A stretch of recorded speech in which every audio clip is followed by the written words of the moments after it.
Bienvenue à tous. Je vais tout de suite passer la parole à Laurence Nélis qui remplacer, je ne sais pas si on dit remplacer, qui représente Éric Demez, voilà, qui nous accueille aujourd'hui à l'IMRED. Donc, je passe tout de suite la parole à Laurence.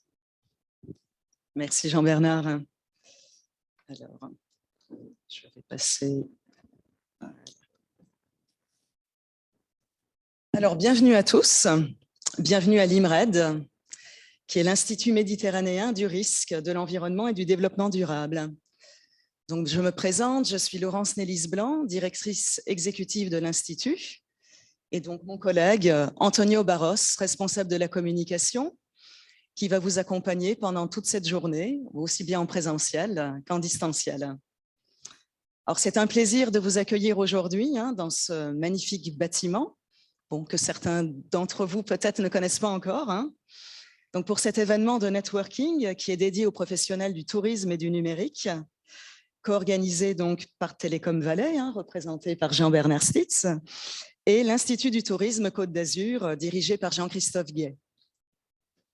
Alors cet événement consacré au numérique, au service d'un tourisme durable et responsable, a toute la place dans ce lieu, dont l'activité, comme vous le savez, s'inscrit dans un défi sociétal, le territoire intelligent et aimable, durable et résilient face aux problématiques environnementales. Je vais passer à la diapo suivante. Alors, donc l'IMRED est un institut d'innovation et de partenariat d'Université Côte d'Azur. Il a été créé au mois de janvier 2020.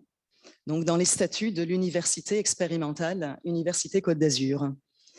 Donc il est implanté, comme vous le voyez, au cœur de la future technopole urbaine Nice Méridia, qui est dédiée aux activités donc, de R&D et de formation dans les secteurs de la croissance verte et de l'environnement. Donc il s'agit de développer sur ce site un écosystème complet qui favorise les interactions, les échanges, l'enrichissement mutuel, donc entre les acteurs académiques, les entreprises avec leurs centres de R&D et les habitants.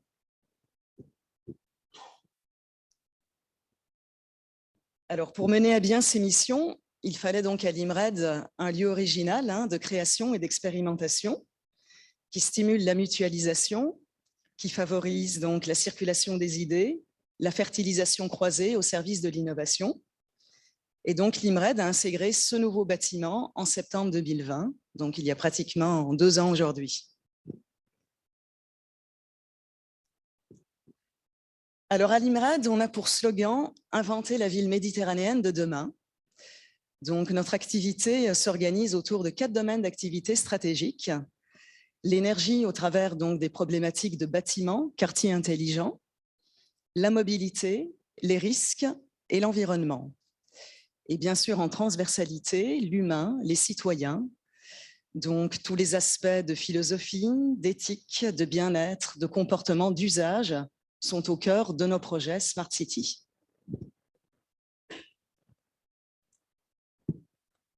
Alors, pour chacun de ces domaines d'activité stratégique, notre travail a consisté à identifier des axes d'innovation et à intégrer donc les expertises de nos laboratoires de recherche du monde académique et du monde de l'entreprise.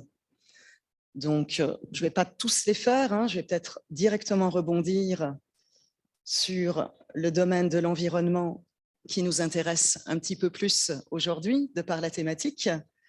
Donc, nous avons identifié plusieurs axes d'innovation qui sont donc la qualité de l'eau, comme vous le voyez, le monitoring urbain environnemental, l'environnement et la santé, l'agriculture urbaine, les ressources marines, le développement durable et tous les comportements éco-responsables.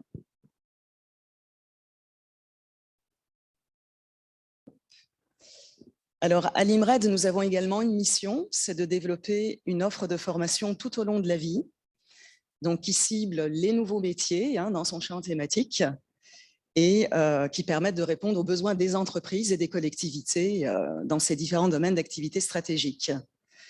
Donc, préalablement à notre intégration sur ce bâtiment, nous étions déjà sur site depuis 2013, donc dans les locaux de Premium, et nous avions rassemblé une dizaine de formations de niveau master donc dans ces domaines d'activité stratégique, bon, ce qui représente un total pour le moment d'environ 350 étudiants que nous espérons mener à 500 dans les années qui viennent.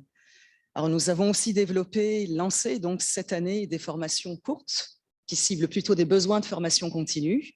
Donc, à titre d'illustration, dans le domaine de la fabrication additive et dans la bioimpression. Bon, mais l'IMRED ne serait pas totalement l'IMRED s'il n'avait pas été conçu et imaginé autour d'une plateforme technologique, collaborative, ouverte. Donc, c'est l'espace que vous voyez à ma gauche, qui est organisé donc à l'entresol par un showroom autour de la data, et donc en rez-de-chaussée, sur un plateau technique à accès contrôlé, qui permet de passer d'une idée à sa concrétisation matérielle. Donc, vous l'avez compris, l'objectif de cette plateforme, le Smart City Innovation Center, c'est d'encourager les expérimentations, de favoriser le développement de filières innovantes et d'encourager donc les tests, les expérimentations, le prototypage. Donc, la plateforme a été largement soutenue par les partenaires publics, l'Union européenne, l'État, la région, le département et la métropole. Alors, le thème retenu pour votre événement, le numérique au service d'un tourisme durable et responsable, suscite évidemment tout notre intérêt. Comment agir pour un tourisme durable et responsable en Méditerranée? Comment les technologies pourraient-elles contribuer au développement d'un tourisme durable et responsable? Quel projet numérique à l'international pour un tourisme durable et responsable? Eh bien, nous vous remercions d'être venus en débattre ici aujourd'hui et de partager vos expériences. Donc, je vous souhaite une belle journée, des échanges fructueux et je vous remercie de votre attention.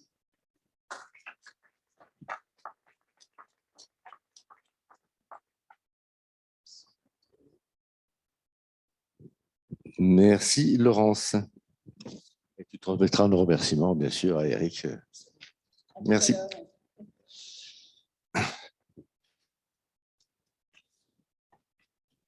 Alors, les anti-sèches. Je ne sais jamais.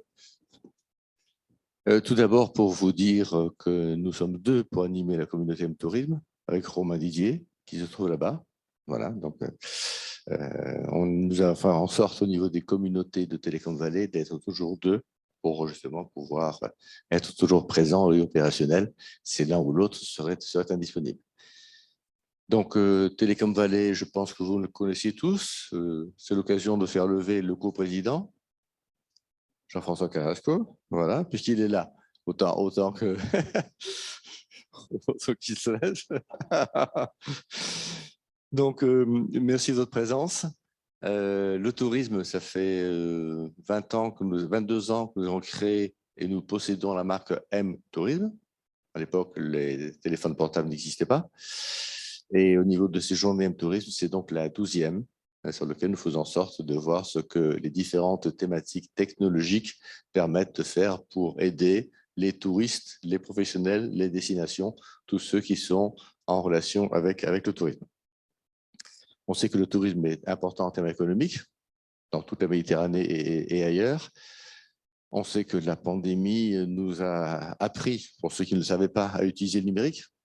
Là où c'était totalement impossible, c'est devenu possible. La résistance au changement, elle est dure. Mais bon, quand on est obligé, on le fait. Et puis, je crois que le tourisme, et on verra ça lors de la prochaine présentation, y a-t-il trop de tourisme? Est-ce qu'il faut moins de tourisme ou est-ce qu'il faut mieux de tourisme?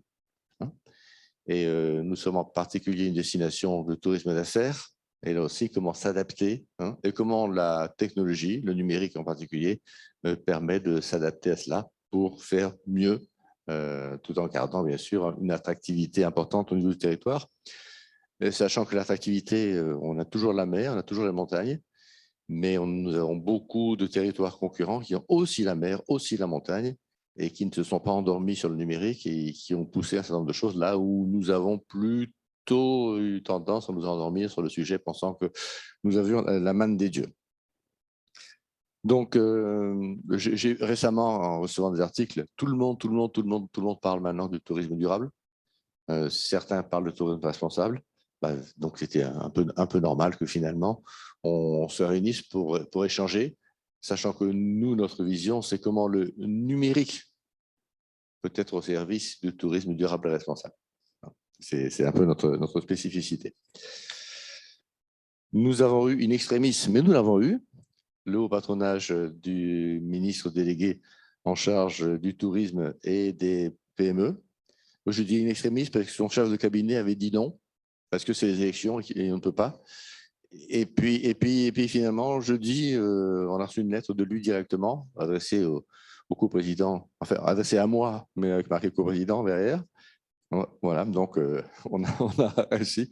Donc je suis content de pouvoir dire que c'est sous le haut patronage de Jean-Baptiste Lemoyne, qui pour l'instant est encore ministre. Après, le reste ne dépend pas de moi et on verra un petit peu ce qu'il en est.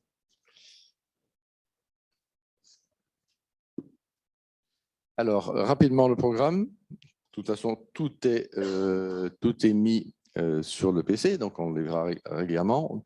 Nous allons commencer par le directeur de l'Institut du tourisme Côte d'Azur, qui ne peut pas être là aujourd'hui parce qu'il est à Angers pour les missions touristiques, mais qui a fait une vidéo et que j'ai le plaisir de connaître parce qu'il est, comme moi, professeur à l'IAE, ainsi que Sylvie Christophe qui est ici présente, et nous occupons ensemble du tourisme.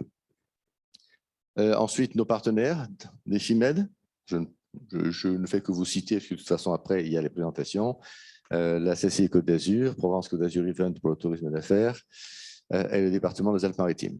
Ce programme a été fait en très grande collaboration avec ces professionnels locaux du tourisme et le SCOL, dont on parlera également tout à l'heure lors de la table ronde.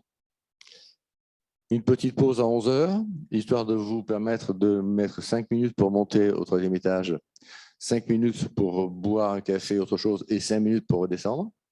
Alors, je le dis en plaisantant, mais c'est vrai qu'on est assez serré dans le timing, donc on a fait des pauses, mais merci de pouvoir bien les respecter.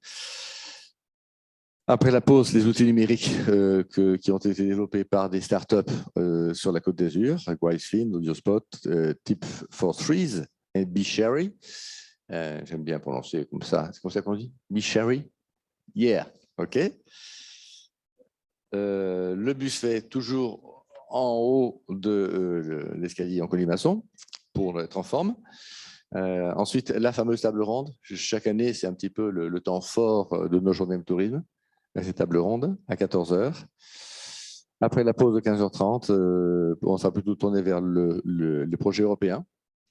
Donc, projet européen, un projet interreg de la Chambre de commerce et d'industrie, un projet sur l'empreinte carbone liée à l'email et qui sait, Dieu sait ce que l'on envoie comme email, qu'on reçoit comme email, et entre autres dans le tourisme. Et Amadeus viendra pour parler de leur réflexion sur le voyage durable.